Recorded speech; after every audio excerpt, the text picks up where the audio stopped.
Hello guys, আমি সুইটি।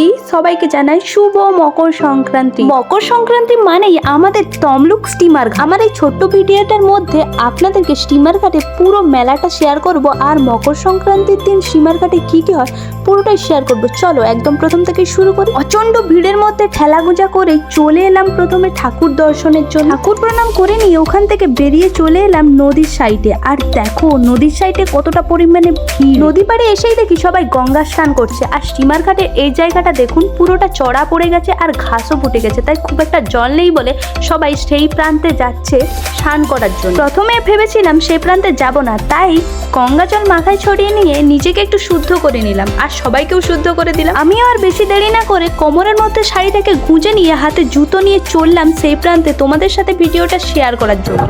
জুতা হাতে যাবো না করেই সবাই যাচ্ছে দেখে এক্সাইটমেন্টে চলে গেলাম। আমি চলে এসে দেখলাম সেই জায়গাটা সেই লাগছে। আর আমরা যখন এপার থেকে ওপারে দেখছি সব মানুষগুলোকে না এইটুকু লাগছে। দেখাচ্ছি তোমাদেরকে। আমি ছোট থেকেই এই মেলাটা দেখে আসছি, বাট এই মেলাটা দুর্ভাগ্যবশত শুধু বার্নির দিনই হয়। আমরা নদী থেকে উঠে এইভাবেই পা ধুয়ে চলে গেলাম মেলার মধ্যে।